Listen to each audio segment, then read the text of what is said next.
New Teen Justice Team debuts in DC's Very Merry Multiverse. We spoke to Ivan Cohen about his upcoming 8-page story in DC's Very Merry Multiverse, where the new Teen Justice Team will debut. Let's zoom in on this a little bit. Let's just take a good look at what DC is doubling down on. But it gets better. It gets better. DC Comics' newest Teen Justice Team will debut in the upcoming DC's Very Merry Multiverse. The story will take place on Earth 11 and feature both new takes on familiar characters as well as a few returning heroes from across the multiverse. The 8-page story by Ivan Cohen, Wonder Woman's Agent of Peace, and Eleonora Carlini, Buffy Hellmouth, will focus on the Teen Justice Team from Earth 11. The story will also serve as the debut of the brand new Future State Flash, Jess Chambers.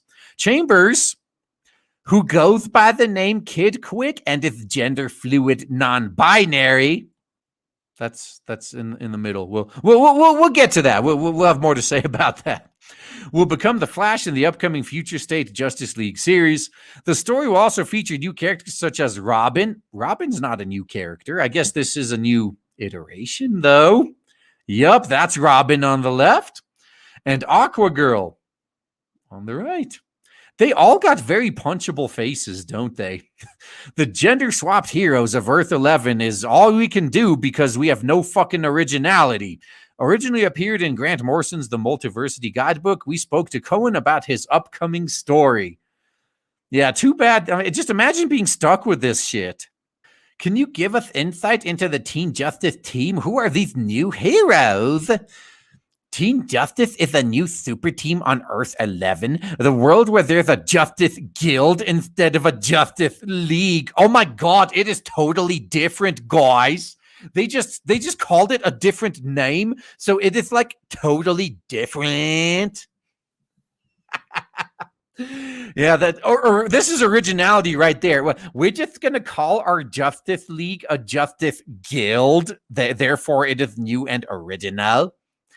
Instead of a Justice League and the heroes are gender-flipped versions of the heroes of the traditional DC Earth. Oh, how original again. Oh, let's take all these characters that everyone likes and flip them. Oh, yeah, now they're brand new, guys.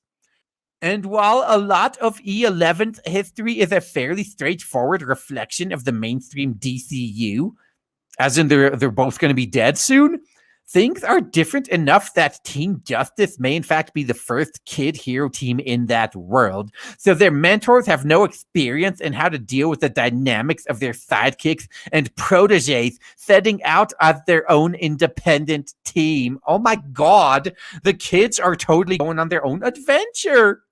The membership of Teen Justice includes Aquagirl, Supergirl, and Robin, who all only seem familiar. Aquagirl is this world's Aqualad. Supergirl and Robin are the children of Superwhamans and Batwhamans. And they're probably just going to wave it away just like with America Chavez. Oh, yeah, our two moms had us biologically somehow. Just don't think about it. They're saying respectively, oh, okay, but Batwhamans is gay now, right? So same thing applies. More offbeat characters I doubt anyone would expect are Donald Troy. Titans fans know better than to ask who is. Zatara's protege, Clarion the Witch Girl, inspired by a Kirby creation given bigger life by Peter David and Grant Morrison. So you know we're in serious weird territory. And the super fast Jess Chambers, aka Kid Quick, whose aunt is Jessie Quick. Very interesting. Let's take a look at some, especially that Donald Troy character. Keep him in mind.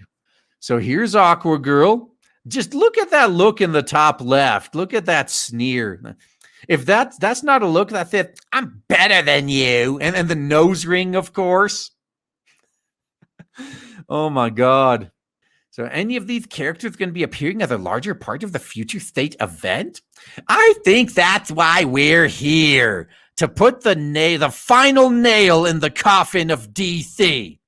The Flash character fans have seen teased as part of Future State is, in fact, a grown-up Kid Quick, who's an analogy for the idea of a Kid Flash in a world where Jesse Quick is the definitive speedster. A Titans-type team always has a super fast member, but there are so many Flash characters in the DC multiverse. We knew anyone we added to that category had to be really different from the rest, not just Wally West with curves. I suggested that Kid Quick could be Earth 11's first gender-fluid character. And once editors saw Eleonora Carlini's terrific take on the character design, which we're about to see, there was suddenly a lot of interest in them for stories beyond the Merry Multiverse special in December. Interest from who, I wonder? And while Kid Quick's the only Teen Justice character making their way into Future State that I know of, the reaction Kid Quick and the whole team's debut story by me and Eleanor has gotten from DC editorial, led by our editor Michael McAllister, who put me and Eleanor together and made sure that people saw the story and designs, gives me hope the whole team could play a larger part in the DC multiverse's present and future. They will, but the future is only going to be a few months long. So here's Mr. Genderfluid. This is who they're pushing right now with a freaking onesie for a costume. Whoo, man. What can readers expect from this DC's Very Merry Multiverse story? 8 pages. 8 pages. A New Year's celebration, alien starfish, which are beloved traditional for superhero team debuts, mind-controlled heroes fighting their sidekicks, and a super team origin story that has no need for any pre-existing knowledge of the multiverse or appearances by the Justice Guild, not League. Ours is different. And a few unexpected gender-flipped cameos for old-school DC diehards. There's no old-school DC diehards left reading DC comics, I can guarantee you that. They'll also get the debut of Earth 11 Zatara, whose costume is wow. And I can't say enough about Eleanor's artwork. I asked a lot of her in a very short story, a ton of characters, including New Year's revelers in desperate danger, action, and room for jokes. Oh, there's going to be auntie humor. And she delivered. She brought an energy to the visuals that made the story move in the same way my bowels move every morning. And that's no small feat, with maybe 10 different characters having speaking parts in an 8-page action story. A real sign of how great her designs are is that they were good enough to impress other editors at DC, all during a time when there are no shared physical offices.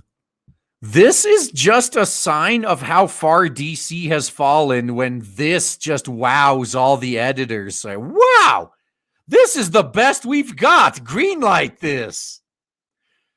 I mean, it's one thing to call out an editorial muckety-muck passing by in the hall and show off some art. It's something else entirely to take time out of a busy editorial schedule to to send the work around digitally, interrupting similarly busy other editors. No, none of them are busy.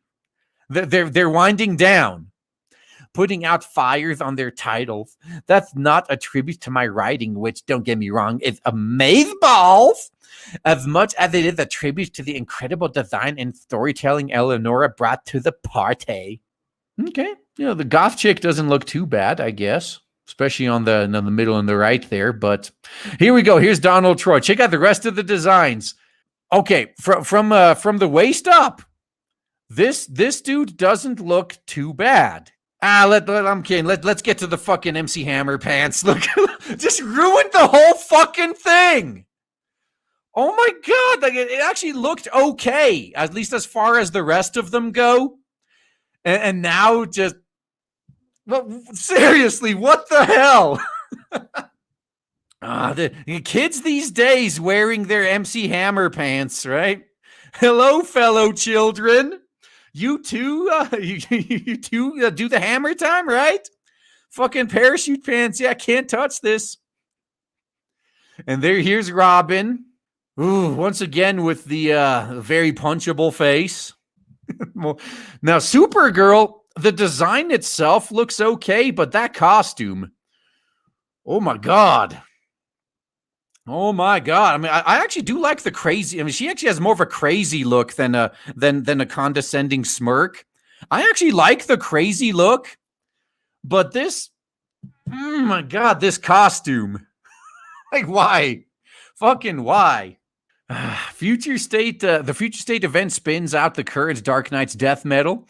The 2-month line-wide event will bring readers to a new DC future, a very dark and grim future based on what we've seen, where new versions of heroes and villains exist. The event has already teased a new Justice League, Batman, Green Lantern, multiple versions of Wonder Woman's, and more. The new Teen Justice team will debut in DC's Very Merry Multiverse, which is out December 9th. Read the solicit below. Nah, we don't need to. I think this is enough. They're going for the Scholastic audience now. It doesn't end here because it gets even better. Hellblazer and 2 more middle-grade graphic novels on the way from DC. DC has revealed the covers of 3 more middle-grade graphic novels. Oh, God, no, this is like bottom of the barrel, that will be on the way in current year +1, including one headlined by Hellblazer himself, John Constantine. All 3 of the upcoming comics feature familiar DC heroes presented in an accessible, sometimes unexpected way. The covers for the 3 upcoming middle grade graphic novels were revealed by THR. So, Metropolis Grove. This is what you expect to see out of DC, isn't it? The first of the 3 titles to be released will be Metropolis Grove by Drew Brockington with colors by Wendy Broom. Coming May 4th, this title will feature 3 kids who investigate some mysterious Superman sightings in the town of Metropolis Grove, but they uncover something bizarro in the process. Look at this art. Just a masterpiece, isn't it? Yeah, this is what you expect from DC.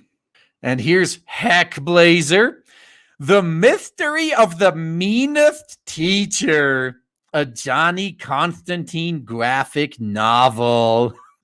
When you think Constantine, you think The Mystery of the Meanest Teacher. Oh my God. I really feel sorry for you if you like live or die by these characters, because this, whoo. I mean, hashtag I can't even. Next up will be The Mystery of the Meanest Teacher, a Johnny Constantine novel featuring Hellblazer himself. Can't say hell because it's for kids. This book is especially exciting because it's reuniting the creative team of Ryan North and Derek Charm, who you may remember teaming up for a magically burgerlicious run of Jughead in current year -4. I don't remember. That flew completely under the radar for a reason.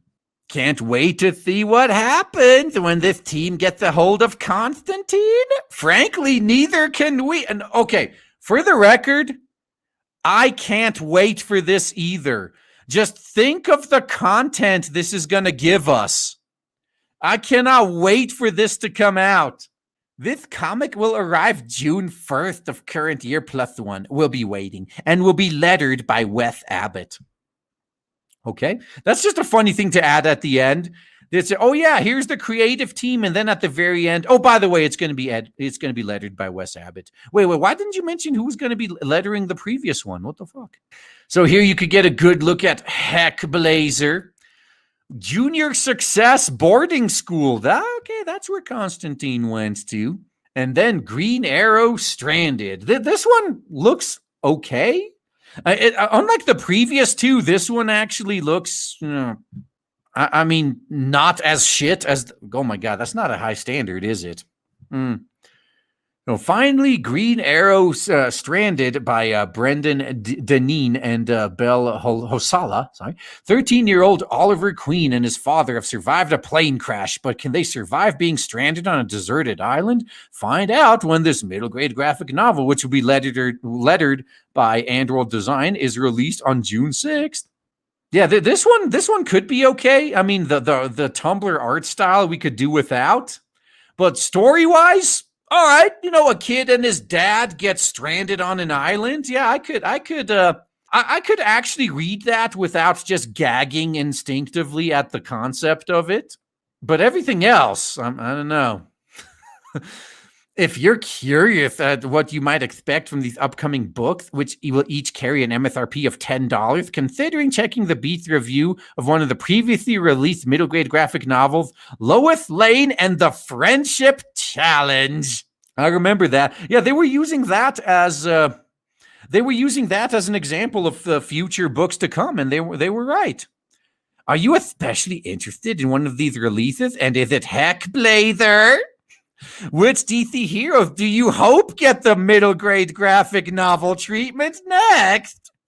Do all of them. Oh man, I am so excited to tell you guys right now that finally, after about a year of build-up and shilling, we have launched Blade Devil on Indiegogo, and so far it is doing so well thanks to awesome people like you. If you haven't backed it yet, then please check the links in the description and check out Blade Devil on Indiegogo. You will not be disappointed. Looking forward to seeing you there.